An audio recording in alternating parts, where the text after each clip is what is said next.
Welcome to the Focus on Greatness podcast with me, Hiram Roche. This podcast, we encourage fathers, husbands, believers, and entrepreneurs to be able to walk into their God-given potential.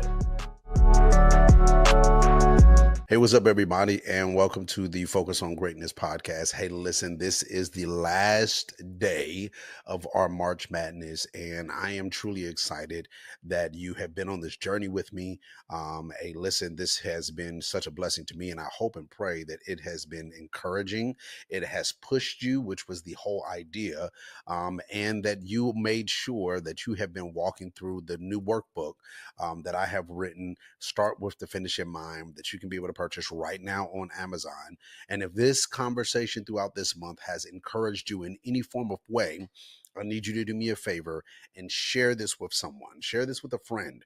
Share this with a colleague so that they can be able to be encouraged just like you have. So if you're ready, let's dive right into tonight's conversation, our last episode of this March Madness. This is episode 12. So what I want to do tonight is I really want to take some time to, one, I want to wrap everything and kind of mingle everything back together so we can make sure that we have all the pieces. But I also want to make sure that we connect this to what we are. We are the Greatness Tribe. And so for us to be able to walk in, starting with the finish in mind, we have to remember that we walk in greatness. So tonight I want to be able to talk about this context of how do we walk in our greatness. Every journey begins with a single step, but what if you knew exactly where that journey was meant to end? I wrote the book for people like you, people that have dreams, people that have goals, people that want to walk in their own business, create their own legacy, but just don't know where to start. This book is a handbook. It's a bunch of tools that gives you the steps that you'll need to be able to walk into the destiny, the dream, the life that you desire and should have for you. And start with the finish in mind.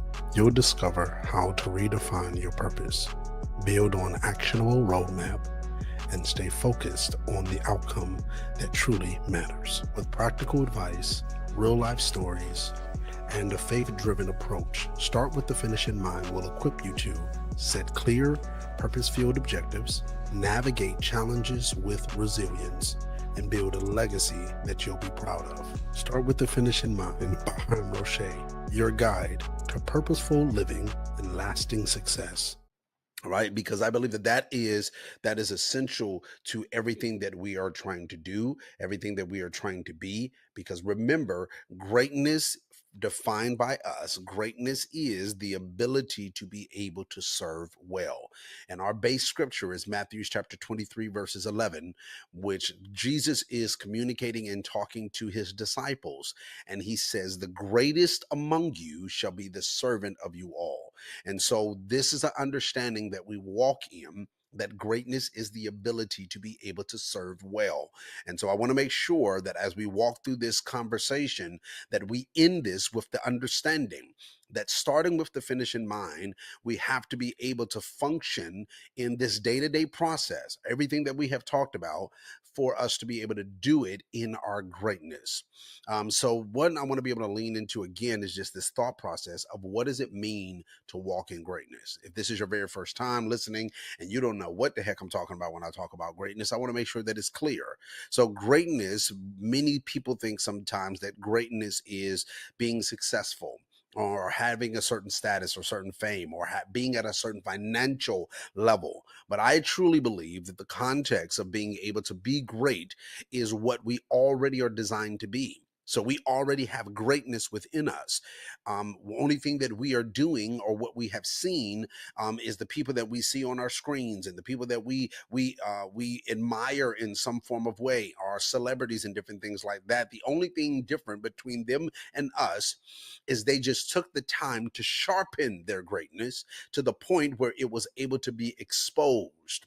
So everyone has the ability to be able to walk in their greatness because everyone has greatness within them. Now it's designed to be able to sharpen that skill, to be able to find out the who you are assigned to, be able to walk in the vision, walk in the discipline, have the certain mindset. All of these things help shape the context, and manage and function that greatness that's within us. So it is our ability to be able to serve well. So this is one, these three pieces I want to be able to lean into, because I feel like these three gives unto us some pictures on how to be able to walk in our greatness. One of the definitions I would use of the meaning for it is living with purpose daily. So that means every day I'm living with purpose in mind. I would even lean into also say is living with legacy in mind. This is a conversation that we had on one of our last episodes where we're talking about the importance of leaving a legacy. So these all important. So here's the other part is staying committed to personal growth. This is how we walk in our greatness. So one is being able to live with purpose daily. Another one is staying committed to personal growth, meaning that we're reading, that we're studying, that we understand our craft, our assignment, and we are leaning into that and developing in that way. We're always in a position and in a posture where we can be able to learn. We are always in a posture and a position where we can be able to be taught. Because why? We are always in a position to be able to continually grow in the way that we need to, in the direction that we need to, according to the assignment that's on our lives, right? And then the last one in this context of defining this is using our gifts to serve others. So the gift, the assignment, the skill set that you have, the wisdom that you have gained over the years, the experiences that you have had, all of these things we can utilize to be able to serve the ones that God has assigned us to, those that we are going to pour into. We can utilize that gifting for that purpose to be able to serve other people. Now, let me give unto us, I believe, some key lessons that we have learned from this series in this March Madness.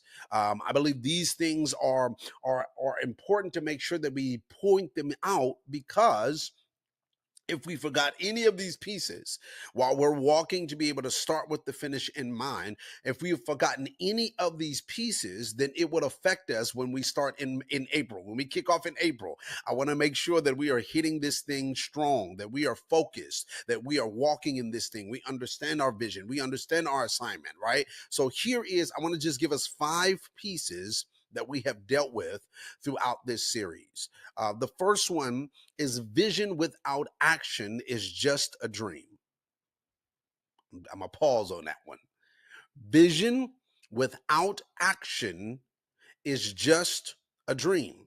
According to Proverbs chapter 29, verses 18, this is what it says: where there is no vision, the people perish. So we must not only have a vision, but we should also walk in the vision. We should make sure that we are stepping in that vision, because again, a vision without any action is just a dream. It's just something that you are imagining in your mind, but it's nothing that you are putting to practice and putting to work. And if you are just joining on, I kind of gave unto us some steps on how to be able to actually start walking in our vision, because it's important not just to have one, but to be able to take the steps in it so you can start making this not just a vision, but make it a part of your life. It's important for that. The next one that we dealt with, or one of the other ones that we dealt with, is faith and works must go together. Now, I know you saying, Hiram, doesn't that seem like what you just said about vision? It does, but it doesn't, because the difference between our vision and walking in our vision and creating steps in that, that's just you having an idea or a know of a knowledge of where you want to go. Vision, I've already informed us, vision is a snapshot of what God has seen for our future, right? So that is our vision and being able to walk in that. But faith is a different context that connects with it, because faith is me now trusting in God's ability to be able to help me in the journey, because he's already showed me where we're going. But if I'm not doing my part, then I'm saying to God, God, I don't trust that your vision will come to pass for my life. So faith without works, the Bible says, is dead. So we have to be able to put faith and action together. God, not only do I trust you, but I'm going to show you that I trust you by putting in the work. I believe Paul said that we are partners together with God, meaning we are both working. I have a responsibility and God has a responsibility in the vision that he showed me. God doesn't have to show me his part. God just has to show me that I have one. And then I have to trust that God is going to do his part. And in my way of trusting that God is going to do his part is I have to now put action to the things that I am laying down based on the vision. All right, I'm just trying to do a recap tonight. So here's number three. Number three is this: endurance is the key to finishing strong. Hebrews chapter 12 verses 1 says this: run with patience the race that is set before us. That means we have to take our time. We have to find our pace. What is our pace? But we have to know that in the context of running in our with endurance, making sure that we're running with endurance, we talked about this. One of the pieces to making sure that we are finishing strong is not only understanding our pace, but it's also making sure that you take rest. Sometimes you just got to take a break. Sometimes you got to sit back and just relax. Sometimes you got to let your body rejuvenate, let your mind rejuvenate, let your ears rejuvenate in reference to how you are hearing. Sometimes you just need to get away for a little bit and just relax, rest your body, rest your mind so that you can continue on in the journey. Make sure you learn your pace. What is the pace that you need to be on so that you can make sure that you finish? I use the analogy in the book of a racer, of a track star. I'll use that phrase. And it's the same context of being able to learn their pace. Racers have a certain pace, and when they keep that pace, it allows them the ability to be able to last unto the end. And what we have learned or seen in racers is when racers are running based on their pace allows them to outrun their other competitors. It's not just that they're fast. It's that they have learned to be able to function in the pace and the speed that they need to outlast and outrun their competitors. But they have learned to endure it. And a lot of that is because they have learned the discipline, which we've talked about, the discipline, the consistency, and making sure that they are resting their bodies for the actual race in life. All right. So here's number four. Here's number four. Your mindset will either break you or make you. I'm going to say it again. Your mindset will either break you or make you. If your mindset is not one connected to your vision, if you have not shaped your mindset to function by the vision that God has given unto you, then you will struggle in the vision. You will struggle with your faith. If your mindset is always negative, you will struggle being successful because your mind will tell your body how to be able to respond. And if your mind does not connect with the vision, then your mind will tell you to shut down in times where you need to push forward. So what we need to make sure is that we have the right mindset for the journey because we want to make it. We don't want this to break us. We want to make it into the end. We want to be successful. We want to be able to walk in our dreams. We want to be able to walk in our vision. Now, I want to always include this because I understand that even though I'm speaking to a specific genre of people and a specific age range of people, I understand that there are different ages and different types of people that listen to me and watch me, and I need us to understand the number on your life, the age that you are, is not something that you can use as an excuse of why you can't walk in your dream. So I'm saying that even when it comes to your vision, it does not matter how young you are or how old you are. If God has given unto you a vision, he has given unto you a dream, you have the ability to be able to walk in that. So you need to shape your mindset so you can make sure that you don't allow the doubt of your age to function or affect you and break you in the journey. All right, I'm gonna just throw that in there. So here's number five. Here's number five. True greatness is found in serving others. I'm going to say that one more time. True greatness is found in serving others. Again, greatness is the ability to be able to serve well. Greatness is not, again, standing on a stage. Greatness is not becoming famous. Greatness is not because you have $1 million in your bank account. Greatness is not because you got a nice car or a nice house. Those things are not a sign of greatness.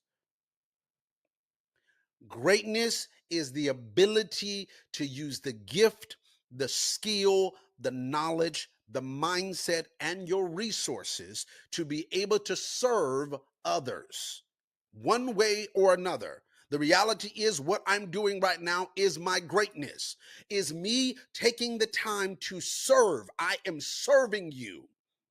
I get the opportunity to serve you with wisdom, serve you with revelation, serve you with tools and insight to be able to allow us to be able to walk in the greatness that God has assigned us for. Because greatness is the ability to be able to serve well. I'm going to live with that for the rest of my life because that is the true essence, I believe, of how God has designed this, right? So let me give unto us 3 practical steps in walking in our greatness on a day-to-day basis. Because again, I've given you an overall view, but let me now give you something you can be able to start doing every single day because we're creating discipline. We're creating consistency. And this is how we're able to do that. All right. So the number 1 is start every day with purpose. Pray, plan, and set clear intentions for each day. What is your day going to look like today? Or more importantly, because by the time you're watching this, your day has been over. What is your day looking like tomorrow? More importantly, let's look at this. The day that you had today, do you feel like your day was effective? Do you feel like you were able to accomplish the things that you need to accomplish based upon the assignment that's on your life? Here's number 2. Stay disciplined in your growth. Read, learn, sharpen your skill consistently. One of the things that I utilize to be able to continue to learn and to grow is I listen to preachers. Even if I can't sit down and do something here or do something here throughout my day, I take time to listen to speakers and preachers and learn from different people. I take time to read. I take time to develop. I'm taking time to do different things and learn. Why? Because all of these things help me to be growing, developing. We never understand sometimes or know how our growth is going to impact someone around us. Because again, we're walking in our greatness. So that means everything that I'm doing is a part of how I can be able to serve anybody else or other people. So I'm growing for me so I can be able to pour into you. This is a part of the journey. This is a part of the assignment. All right. So then here's the other piece is surrounding yourself with the right people. The right people will help you in the right direction. The wrong people will move you in the wrong direction. Very simple. The right people will help you in the right direction. The wrong people will take you in the wrong direction. Remember, we talked about the dynamic of being able to have people that are destiny pushers or those that are distracting. We want the right people, which are destiny pushers, people that push us into our greatness, into our destiny, into our purpose. All right. Here's number 4, serve with humility. I'm going to pause. I don't care how much money you got. I don't care how successful you are. Be humbled and serve others with humility. Don't serve people out of in this attitude or in this position like you are better than. No, serve people with humility because humility in serving makes a greater impact than you being able to serve people with your arrogance and more money. All right, I'm gonna get off of that. All right, here it is. Number five, and then we're gonna wrap this up. Trust God with the process. Understand that the journey that you are on is a process. There are going to be moments in this journey where some things you don't see clearly. There's going to be moments in your journey where sometimes you don't feel good about where you are or what's going on. You don't feel like you might be where you need to be or feel like things are going the way that it should. Understand that I need you to just trust God with the process. Walk it out on a day to day basis, trusting in God, trusting that God, being the shepherd of your life, knows how to direct you, trusting that God, being sovereign, understands all things and is in control of all things. Trusting that God is the one that is able to not only lead you and guide you, but He is Alpha and Omega, meaning He's already walked this path and know your direction better than you should. Trust God in the process. And in moments where you feel confused, in moments that you have conflictions, in moments that you might be frustrated, trust God enough in the process that you have the real conversations so God can give you real answers and show you how to get on track, or more so, stay on track. All right. I love you all. And as always, I pray that this whole month, not just this one conversation, but this whole month has been an impact to you in some form of way. And again, if it has, don't be selfish. Share this with somebody. This is a part of your ability to be able to serve, help someone else in the process of their journey so that they can be able to have the tools to finish strong. If you haven't already, get your workbook. And let's do this together. Let's start with the finish in mind so we can finish strong. I love you all. Talk to y'all next time. Bye bye.